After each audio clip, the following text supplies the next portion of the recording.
ఏమేం తీసుకొచ్చినావు? పచ్చిమిర్చి, టమాటా, కొత్తిమీర, చిక్కుడుకాయ. సరే, ఇప్పుడు ఏం వండాలి? చిక్కుడుకాయనే అన్న.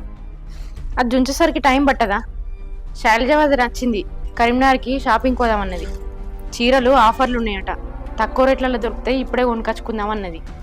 టమాటా వండుతా, చిక్కుడుకాయ ఉంచేసరికి లేట్ అవుతుంది. సరే వండుకో.